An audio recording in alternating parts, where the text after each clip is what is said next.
The dust of the high plains settled on everything in Redemption, a town that clung to the edge of the known world like a stubborn burr on a saddle blanket. It was a place of stark contrasts, where the unforgiving glare of the sun beat down on the unpainted wood of the buildings, and the shadows that stretched long in the evenings held secrets as deep and dark as a moonless night. The single street was a river of fine, pale dirt, churned to powder by wagon wheels and the hooves of weary horses. Buildings leaned against each other for support, their false fronts peeling, bearing the names of enterprises that had long since failed. Assay office, millinery, public library, only the saloon, with its raucous laughter spilling into the night, the general store, the hub of commerce and gossip, and the church, a stark spire of judgment against the vast indifferent sky, showed signs of vigorous life, each catering to a different yet equally desperate human need. Miriam was a creature of those shadows. She lived in a small, weathered cabin at the very edge of town, where the prairie grasses began their relentless march toward the horizon. It was a place where the whispers of the righteous townsfolk couldn't quite reach, though she felt their sting as surely as if they were stones cast in her direction. Her sin, a child born out of wedlock, was a brand she wore invisibly, a constant reminder of a love that had bloomed and withered in the harsh climate of 17th century America. His name was Thomas, a trapper with a laugh as wide as the sky and eyes the color of warm honey, who had promised her the world before a blizzard claimed him in the high peaks, leaving her with nothing but a swelling belly and a heart full of memories. The child, Samuel, a boy with his father's laughing eyes and a spirit just as bright, had been taken by the fever a year past, a cruel, swift thief in the night. Now Miriam's only solace was the quiet sanctity of the church, a place where she could light candles for the two souls she had lost and pretend for a few moments that she was not entirely alone. The church was a simple, stark building, the scent of pine and old hymnals clinging to the air. The late afternoon sun streamed through the single, unadorned window, illuminating the dust motes that danced in the air like tiny lost souls. Miriam moved with a quiet grace, her hands steady as she lit the wicks of the tallow candles, each flame a prayer, a tear, a memory, one for Thomas, her love, one for Samuel, her son. The flames wavered, casting her worn face in a soft golden light, a stark contrast to the harsh judgment she faced outside these hallowed walls. She was so lost in her ritual, her mind adrift in a sea of sorrow, that she didn't hear the heavy tread of boots on the wooden floor until a voice, rough as unpolished granite, broke the silence. "Ma'am." Miriam started, a gasp escaping her lips as her hand flew to her chest. A man stood in the doorway, a towering silhouette against the blinding light of the setting sun. He was tall and broad-shouldered, his face a roadmap of a hard-lived life, etched with lines of sorrow and regret. His eyes, the color of a stormy sky, held a weariness that seemed to seep into the very marrow of his bones. He was Jedediah, a name that was whispered in saloons and around campfires, a name synonymous with violence and lawlessness. He was an outlaw, or at least he had been. The story said he'd ridden with the notorious Black Creek Gang, that he'd robbed a federal payroll coach, and that the blood of more than one man was on his hands. He had drifted into Redemption 6 months ago, a ghost seeking a grave, and the town had watched him with a mixture of fear and morbid curiosity. I didn't hear you come in," Miriam stammered, her heart a frantic bird against her ribs. Jedediah took a slow step into the church, his spurs, once loud and menacing, now silent on the dusty floor. He held his worn hat in his hands, a gesture of respect that seemed utterly at odds with the reputation that preceded him.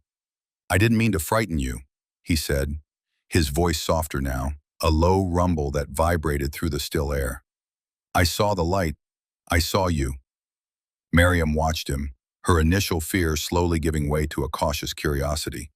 She had seen him in town, of course, a specter from a past that the good people of Redemption were all too eager to forget. He kept to himself, his eyes always downcast, as if the weight of his sins was a physical burden he carried on his broad shoulders. He never entered the saloon, never spoke unless spoken to, and endured the suspicious glares with a stoic patience that was almost as unsettling as his past. "You're lighting candles," he observed, his gaze falling on the flickering flames that danced in the gloom. Miriam nodded, her throat tight. For my family. Jedediah was silent for a long moment, his stormy eyes tracing the dance of the flames. He seemed to be wrestling with himself, the words caught in his throat. I was wondering, he began, his voice hesitant, laced with a vulnerability she never would have expected. If you might light one for me. The request hung in the air between them, a fragile, impossible thing in the vast emptiness of the church. Miriam looked at him, truly looked at him, past the legends and the whispers, at the raw plea in his eyes.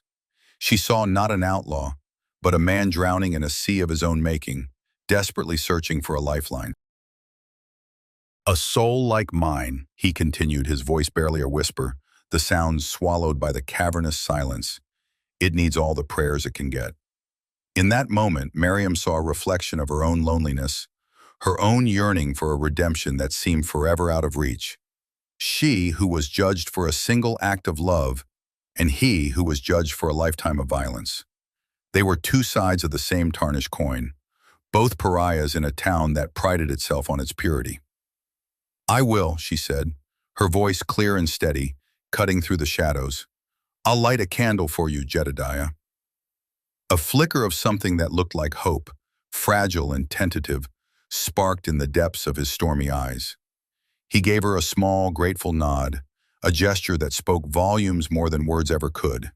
He lingered for a second more, as if wanting to say something else, then turned and walked out of the church, leaving Miriam alone with the flickering candles, the echo of his unexpected plea, and a third flame now burning for the outlaw. Their clandestine meetings became a balm to their wounded souls. At first, they were silent encounters. He would appear in the back pew as she lit her candles, a silent guardian in the twilight. Then, words began to bloom in the quiet space between them. Hesitant at first, then flowing like a river breaking through a dam. They would talk for hours, their voices low and hushed, sharing the stories of their pasts, the dreams they had long since abandoned, and the faint, flickering hope for a future that was not defined by their sins. One evening, as a chill wind rattled the church's single window, Jedediah spoke of the robbery that had finally broken him. It was a stagecoach, he murmured, his eyes fixed on the candle Miriam had lit for him. Supposed to be carrying mine payroll? Easy target, we thought. He paused, swallowing hard. But there was a family inside, a man, his wife, and their little girl. She couldn't have been older than your Samuel. Miriam flinched at the name of her son. We didn't mean for anyone to get hurt, but the driver pulled a gun. Shots were fired. The little girl, she just screamed. A sound that rips right through you. We got the money, but I left a part of myself on that road. I see her face every time I close my eyes. Miriam, in turn, spoke of Thomas, of the love that had been her greatest joy and the source of her deepest shame in the eyes of the town. He wasn't a bad man, she whispered, her own tears tracing paths through the dust on her cheeks. He was kind. He taught me the names of the stars. He said we'd build a cabin by a lake so clear you could see your soul in it. She spoke of Samuel, of the weight of his small body in her arms, the heartbreaking finality of his last breath. In the quiet solitude of the church, surrounded by the silent prayers of the faithful, they found a sanctuary, a place where they could be themselves, stripped bare of the judgment and condemnation of the world. He would walk her home, stopping just short of her cabin, a silent promise to keep her reputation from being further sullied by his own. But their sanctuary was not to last. The devil, it was said in Redemption, had 1,000 eyes, and in their small, devout town, those eyes belonged to Reverend Miller. He was a man who saw sin in every shadow, whose righteousness was a weapon he wielded with the precision of a hangman's noose. He had seen Jedediah leaving the church, had seen the way Miriam's gaze followed him, and in the fertile ground of his suspicious mind, a seed of righteous indignation had been planted. His sermons, once filled with fire and brimstone directed at distant, faceless sinners, now had a new local target. He spoke of the serpent in their midst, of the fallen woman who tempted the sinner, of the unholy alliance that was a stain on their godly community. He didn't name them, but everyone knew who he was talking about. The whispers that had once followed Miriam now became a chorus of condemnation, a wall of hostility that she and Jedediah had to face every time they set foot in town. The shopkeeper, A man with a perpetually sour expression would suddenly be out of the flour or salt she needed. The blacksmith, who had once offered a kind word, now refused to shoe Jedediah's horse, claiming he was too busy. The children, echoing the venom of their parents, would chant cruel rhymes and throw stones at them in the street. The weight of the town's scorn was a heavy, suffocating cross to bear, but in their shared isolation, their bond only deepened. They were two against the world, their love a fragile flame flickering in the face of a gathering storm. The storm broke on the day of the annual town picnic, a day that was meant to be a celebration of community and faith. But Reverend Miller had other plans. He stood on a makeshift stage, his face flushed with a self-righteous fury, his voice a thunderclap that rolled across the assembled crowd. "We are a town of God-fearing people," he roared, his finger pointing towards Miriam and Jedediah, who stood at the edge of the crowd, their hands clasped together as if to hold each other upright. "But there is a cancer in our midst, a sickness that threatens to corrupt our very souls." The crowd, whipped into a frenzy by his words, turned their eyes on the couple, their faces a mixture of fear and hatred. "He is a killer, a thief, a man who has lived a life of sin. And she," he spat, his voice dripping with venom, "she is a harlot, a temptress who has led him down the path to damnation." He called for them to be cast out, to be driven from the town like the lepers they were. The crowd surged forward, their voices a baying mob, their hands reaching for stones, for sticks, for anything they could use to inflict their righteous fury. Jedediah's hand went to the pistol at his hip, a cold, familiar weight. His instincts, honed by years of violence, screamed at him to fight back, to meet their hatred with the fire and lead they seemed to crave. But Miriam's hand on his arm stopped him. "No," she said, her voice a calm anchor in the storm of their hatred. "We will not become what they think we are." She stepped forward, her head held high, her eyes meeting the gaze of the Reverend. "You speak of God," she said, her voice ringing with a strength she didn't know she possessed, a strength forged in loneliness and loss. "But you know nothing of his mercy. You speak of sin, but you are blind to your own. We are all sinners, Reverend, every single one of us, but we are also all worthy of forgiveness." She turned to the crowd, her eyes pleading with them to see beyond their fear and their prejudice. "Look at us," she said, her voice thick with emotion. "Look at Martha, whose husband drinks his wages away.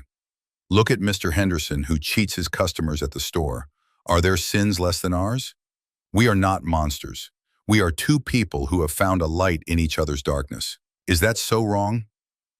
Her words, spoken with such raw, unflinching honesty, seemed to pierce the veil of their collective hatred. A few of the townspeople lowered their stones, their faces etched with a dawning sense of shame. Jedediah stepped forward to stand beside her, his hand once again finding hers, a solid, reassuring presence. "I have done things in my life that I am not proud of," he said, his voice a low, steady rumble that commanded their attention. "I have taken, and I have hurt, and I have lived a life that was empty of everything but violence. But this woman," he said, his gaze falling on Miriam, his voice softening with a love that was as vast and as deep as the sky above them, "she has shown me that there is another way. She lit a candle for my soul when it was lost in darkness. She has shown me that even a soul as lost as mine can find its way home." A hush fell over the crowd. The Reverend, his face a mask of apoplectic fury, opened his mouth to speak, but no words came out. He had lost them. The tide had turned. One by one, the townspeople began to disperse, their anger replaced by a quiet, uneasy contemplation. They left the Reverend standing alone on his stage, a solitary figure in his self-righteous fury, his words turning to ash in his mouth.